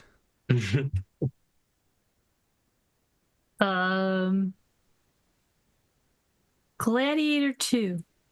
No, that's a good guess though. That is a good guess. Edwin. The Hidden.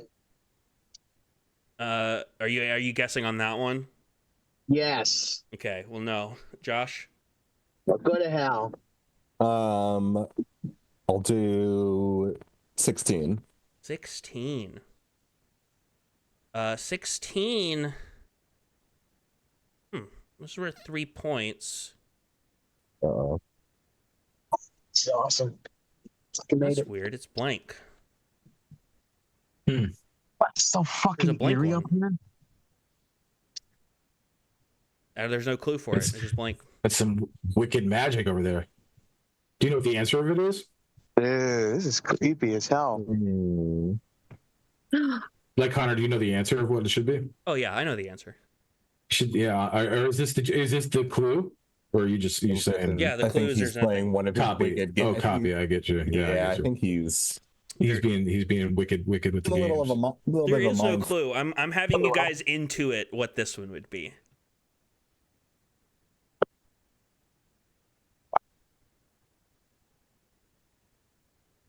That's awesome. It is. I agree, Edwin. No, not that. I'm not the church when it's fuck you, man. I don't know. Interstellar? No, I'm sorry. Brian? Number 3. Number 3. Whoa! That's too much of a close-up.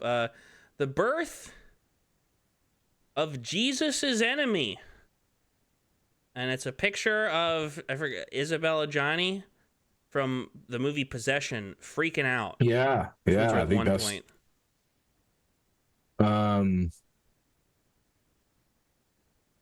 Can you do it one more time? The birth of Jesus's enemy.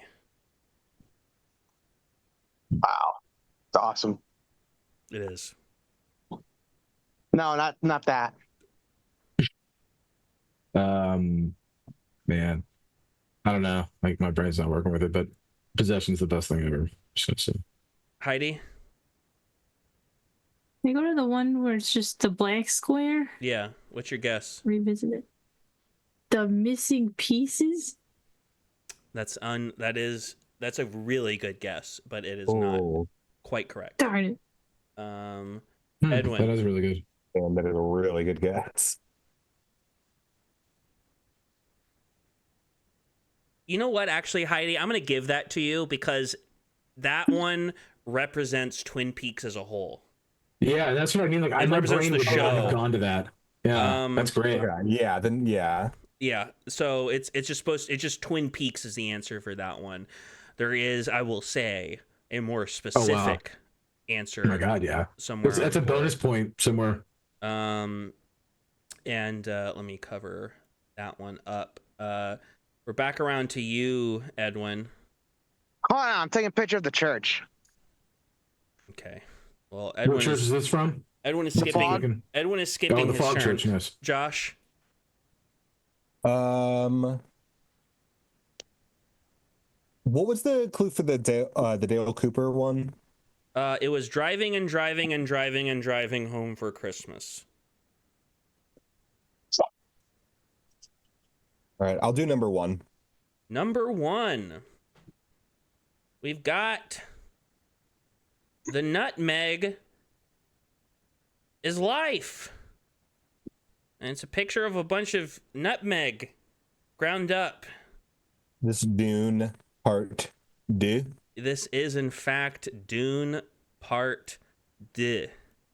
That would be if it takes place in Connecticut, because it's the nutmeg state. Oh, yeah. Brian?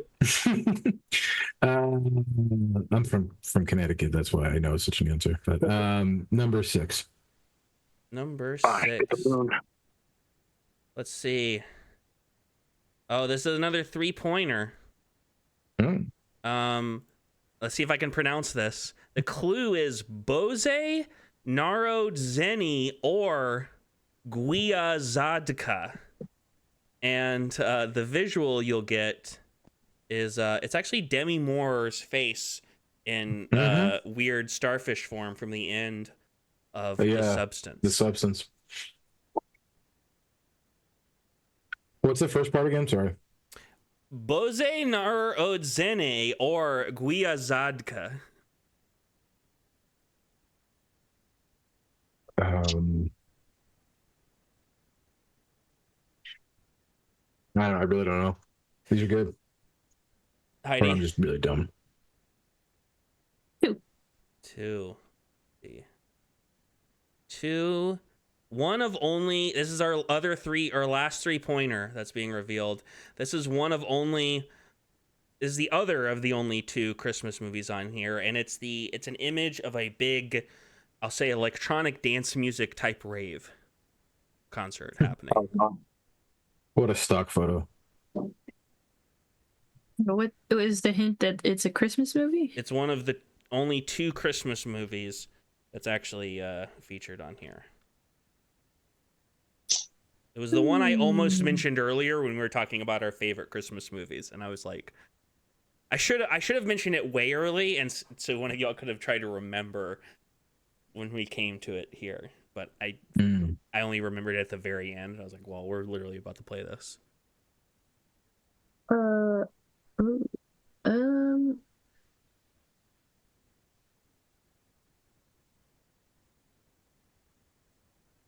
in peace? What was that? I Come in Peace? Come in peace? No. Yeah. Darn it. Edwin, are you there? Guess I fucking am, man. I guess I'll I let you fucking pick am. 2 because you missed one last time. So go ahead and Okay, pick 4 one. and 5. There you go. 4 and 5. Let's get this done. Let's get this over with. Damn. Four. Producing right there. This is worth 1 point, and it's a Frankenstein family Christmas, and it's a picture of Dougie Jones, laughing, having a good time. That's really good. That is. Frankenstein. No. And then I'll give you. You said you wanted to do number 5 also. Yes, This is worth yes, 2 get that out of the points. The image is an image of Ben Horn buddying up to a very disinterested looking Bobby. Challengers. And the clue is human thumb and cult leader tears for Christmas dinner. Challengers. No. Josh, it is your turn. What was Doesn't make any sense. What was the clue for 4 again? A Frankenstein family Christmas.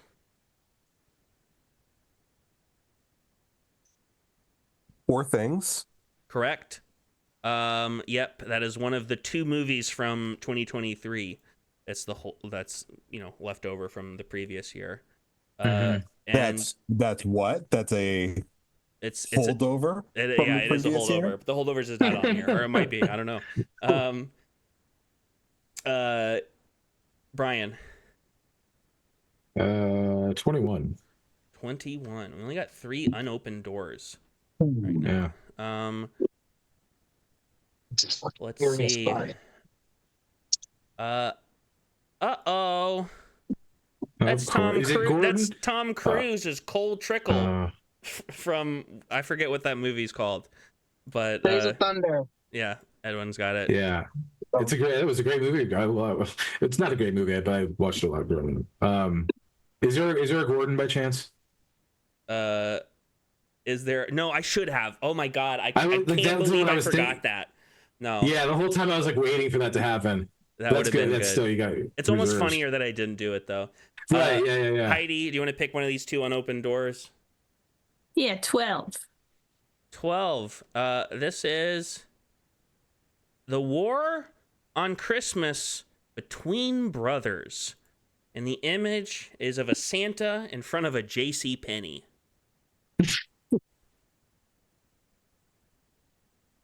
Brothers, the challengers. No, another good guess. Another solid guess. Edwin,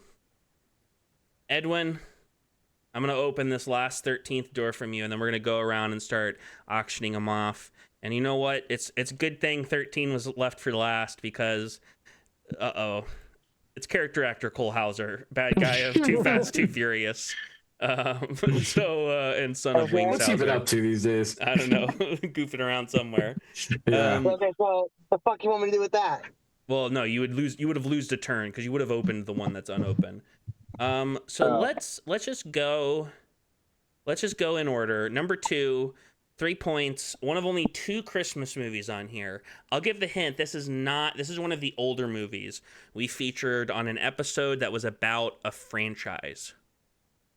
Die Hard. No. Did the franchise have a new entry out No. recently? Okay. Yeah, I'll let you guys ask me questions. I refuse. If I say the stars, I'll just here's a hint. If I say the stars, Brian is going to get it. Are we just gonna call it out, or what are we gonna do? All right, do you want me to just say the stars of the movie, and y'all can? I think I'm just gonna start saying this movie stars Tim Thomerson and Helen Hunt, and it is a science fiction movie. Does everyone want to yell out the answer? Oh wow, this shit's awesome. Ghostbusters. It's directed by Charles Band. Distributed by Empire. I was hoping Transfers. It's Just gonna say it. It's Trancers. Yeah, I was hoping. Did you say Trancers, Edwin? Oh, did somebody else say Not that? the doll man, but same guy. It is the Oh same. no, It is the actually, same. that was really good. That's really should good. Get partial credit for that. Yeah. Oh, that is awesome. I'll give him 0.1 of a point. There you go. All right, this one, The Birth of Jesus' Enemy. This is worth 1 point. This is a movie that was released this year. I'll say that Omen. I'm gonna give that to Heidi. Yep, that is the first absolutely, because that was great. Good for you. And honestly, great with the possession. That's like the perfect comparison too. That scene is everything. That one. Okay. All right, this one. This is our only 2-pointer for a movie released this year. Human Thumb and Cult Leader Tears for Christmas Dinner. We featured it on an episode where we talked about the director's other films. I would say it's an ensemble film with a couple leads. Is it Challengers? No. This might give it away. It is an anthology film, technically. It stars Emma Stone, Jesse Plemons. Fuck. Why is my brain doing this? And Yorgos, what was your last goddamn movie name? My brain is just not working at this moment. Fuck. What's the name of that fucking movie? Triangle Sadness. No, that's the fucking last year. What is? Dude, this sucks when your brain does this. Because I know the movie. Mm-hmm. It's the last Yorgos. Come on, brain. If somebody else wants it, I guess they deserve it. Brian, I'll give you 1 point because you are correct. It is Kinds of Kindness. Oh, thank you. With the this is where my brain. I'm so overworked. Right now, this moment, my brain just shut off from rational thoughts. With the clue represented 2 of the stories, and this represents the story at the beginning with Jesse Plemons and Willem Dafoe. Yeah. All right, back around here. This is a 3-pointer.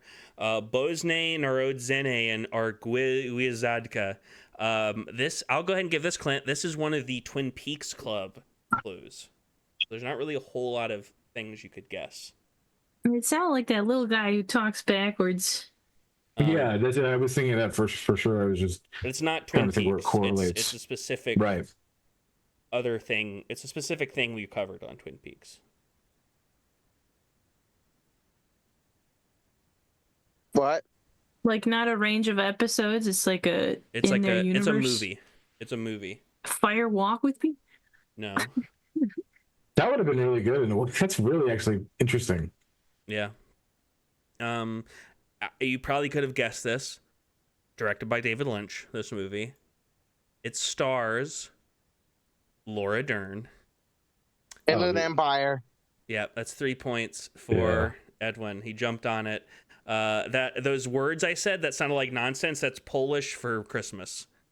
Oh, okay. Oh. Your Christmas. It did sound like you were doing a variation of Garbanzo, though, for sure. Yeah. All right, next up, The Handsome Squidward, one of only 2 Christmas movies on here, 2 points. This is from it's a series, kind of what you were saying earlier, Josh. It's a series. We did an episode on the franchise, and a new one was out, but this is one of the older ones. Is the whole franchise Christmas? No, or just this one? Just this one. Oh. It's a movie directed by Ridley Scott. Romulus. Alien. What is that? What is? Prometheus. I gotta give the 2 points to Edwin here. That is in fact Prometheus. Darn it. Right before whatever his thing is crashed. And so let's see. All right, we're on this one. I saw Mommy cucking everyone. We should wait till Edwin's back. But you know what? Actually, it's his responsibility. So we're going to soldier ahead. This is one of the episodes. This was an episode where we were talking about older movies, not a franchise. We were talking about a selection of movies that Edwin selected. So he's going to be mad he missed this part. Okay. It is a movie, is a canon film. It was directed by Norman Mailer. It stars Isabella Rossellini. What is this movie? You know what? We'll come back to this when Edwin's here so we can just get the points. Yeah, for sure. This one contains an angel on top of the inn. This picture of David Bowie. This is another Twin Peaks Club clue.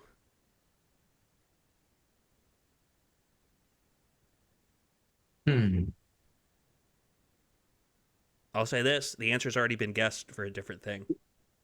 Fire Walk with Me? Correct. Good. You deserve that one, for sure. I really gotta watch the series. Wait, you've not watched Twin Peaks? I watched the first season, and then the one guy was like, it was him, and it was like, oh, it's getting boring. Yeah. But no, the one kind of like answered. You answered like you were a fan. That's why I was like thinking the whole time. It's interesting. I'm a fan. I like David Lynch. No, yeah, but just like you like have knowledge of the whole season. That's really cool. You should watch it. I've heard people talk about it a lot. It's fun, but like do it on your own when you're ready for it because it is a blast. Anyways, sorry, Connor. The War on Christmas Between Brothers. This is a movie from this year. It was directed by Alex Garland. It stars Civil War. Yeah, I gotta give that to Josh. Was slightly faster. You know what? I'm gonna give Josh 0.7 and you 0.3 because you guys were kind of overlapped. Next one. Wait, what? That's not the right one. Nope. Sorry. Next one. This one. Title character's name is an alternate lyric of Schoolyard Jingle Bells. This is an image. I'll go ahead and say who this actor is now. It's Ted Raimi. It's from an episode we did covering a series of films. The Spider-Man? That's Spider-Man. Spider-Man. Wow. The joke is that, Jingle Bells, Batman smells, so Spider-Man instead. And that's 2 points to Heidi. Next up, Christmas in New York City. This is another movie that was released this year. It was on an episode where we talked about the franchise. It is a movie directed by Gil Keenan, I think is his fucking name. It stars Paul Rudd, Carrie Coon, Finn Wolfhard, Ghostbusters Ice Palace, Frozen Empire. Yep, that's it. This was Ghostbusters Frozen Empire. I think it's 0.5 points for having a better title than made it. Yeah. I'll go 0.01 for that in case that becomes relevant. It'll push me right over the edge. I'm still looking at that one. Yeah. Okay. We're done with that row. We only got 2 left. Besides that one that I'm saving for Edwin. This is driving home for the holidays. This is another one where it was a new movie that we talked about on an episode about the franchise. It's a movie directed by George Miller. Fury Road. No, but Furiosa? I think I gotta get that. No, I know. My brain wanted to say Furiosa, but that is correct, and that is funny correct. Clue. This one 22. Yeah. And then lastly, this is a movie from last year. It's a 2-pointer. Memorial Day to Christmas. The movie was directed by Todd Haynes. It stars Natalie Portman, Charles Melton, and I think Julianne Moore. Made December. Correct. Good for you. Well, Edwin hasn't rejoined us. So I mean, what's funny if he answered that, is he like in the running for anything? If he answered that, it would Brian. He would. Well, right now, Josh, you have 8.7 points. Heidi, you have 8 points. Brian, you have 6.31, and Edwin has 5.1, and this is worth 2. So it would bump him up above you, Brian. Oh yeah, that's worth it then. He's not here. Disqualification. Yeah, I do. I gotta agree. This is Tough Guys Don't Dance. Yeah. So I didn't watch that. Yeah, I did. Didn't I? You did. We did that for movie night. No, I know. I'm just trying to think. What was that? God, that movie left my brain straight. Sorry. We didn't watch. You didn't watch it when we talked about it with the episode. We did it for a movie night later. And so that's right. Oh, that I get part of what happened. But wow. Yeah. So congrats to our Josh with the gold, Heidi with the silver, Brian with the bronze, and Edwin with fucking nothing because he disappeared. He probably would have gotten that one, but he's off somewhere. And at a church. And he's goofing around. He's the fog took him over. He just got lifted out. But I would like to ask: does anybody have anything else? I'd love to get a motherfucking into genocide in Palestine, Congo, Sudan, everywhere else. I have had my life ruined recently by the video game Balatro, so play at your own peril because it is very addictive. I also read the Junji Ito horror manga Uzumaki for the first time, which is pretty good stuff. And I saw a couple new movies in theaters I enjoyed. I enjoyed Y2K more than I think anyone else is. And I'm curious about it. Like I haven't had a chance to go, but it's not super dumb. It is, but in like a fun but like way. at a level that's in a way that's not just like reliving it. Almost like it's so dated. Because with Jonah Hill, that's what I'm kind of feeling. Because obviously the film is meant to be in that era, but I'm just wondering what like the jokes, if they're like, if they land basically, because I've heard mixed things about it, so I'm curious. I thought it did. I feel like some people's reaction. I saw someone online describe it really well, where I think some people were going in wanting it to be this kind of like Wet Hot American Summer type of tone, or I'm trying to think of the right thing, where it's like where nothing's real, where it's all kind of horseshit and stuff. And the movie definitely engages with being more of a real movie than you would necessarily think. Like. And so it's really surface level and obvious stuff, but I think it gives the movie like an engine. That's how this person online, did it. Where as opposed to if it's just jokes, all the jokes have to be fucking funny. But because it's 90 minutes and you have these little pieces of heart, and of course we're all millennials, and so on various ends of the spectrum, and I think. Sorry, I am not. I am the one non. Well, I remember. I remember 1999 was the I remember where I was because I graduated. Like I was done. Graduated high school that year. Well, it was like the moment of. That's how old basically they're supposed to be, more or less. And so I was like younger than them. So I think it's gonna hit for like young Gen X to like mid to later millennials, a lot of that nostalgia stuff, because it's not obvious stuff, you know what I mean, for the most part. And then the obvious stuff, there is a lot of obvious stuff, to be fair, but the obvious stuff is like paid off really well. I don't know if people know who one of the stars of the film is, but it's a good, if you don't know who one of the actual stars of the film is, I would say don't know it is, because it's a pretty fun surprise. And there's a character who becomes like a major part of the last act of the film, who is a iconic late 90s pop culture figure, who's having a real year with A24. This is the second A24 film they've been in this year, actually.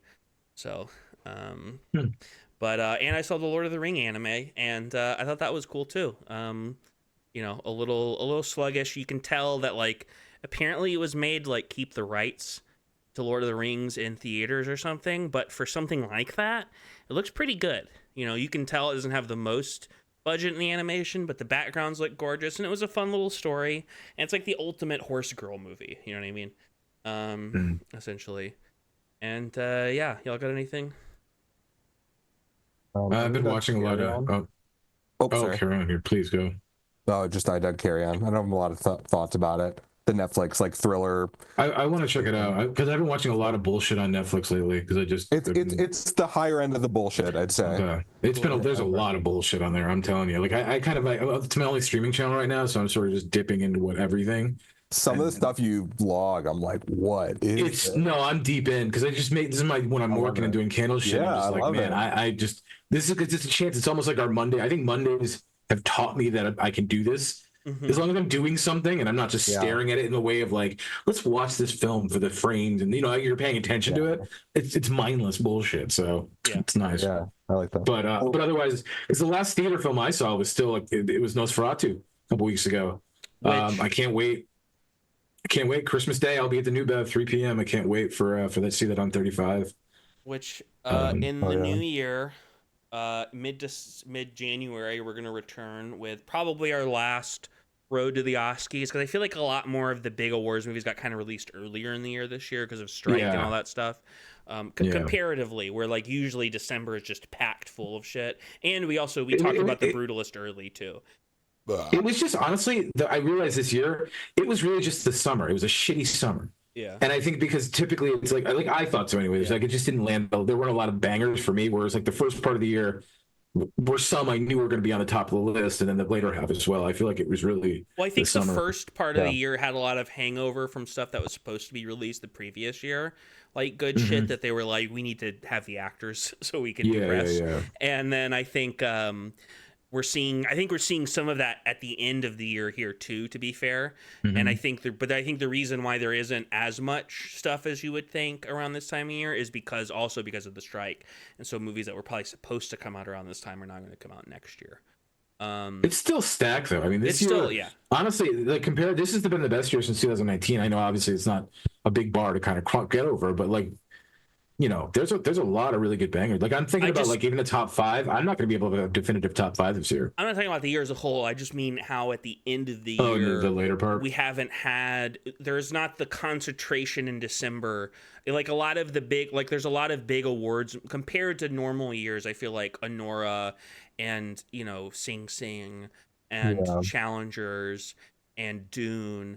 Like there's just so much big Oscar substance movies that didn't come out like mid-November to late December, like the typical award season time, and came out earlier, whereas I feel like normally it's much more concentrated. But we will in the new year pick up with an episode where we're going to talk about Nosferatu, we're going to talk about, I believe, Baby Girl, and we're going to talk about, which I haven't seen either of those yet, and we're going to talk about Night Bitch and September 5, which I've seen both of those, and I do have thoughts about them.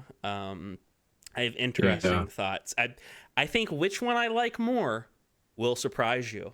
And because I actually kind of didn't like one of them quite a bit. Also, Twin Peaks. Was it the one that I saw? It was not. I mean, I didn't like that one that much either, to be fair. But I liked it more. No, I didn't. Man, there was a lot of bullshit in that one. I'll tell you. Twin Peaks Club will return in late January with the first, I believe, 5 episodes of The Return.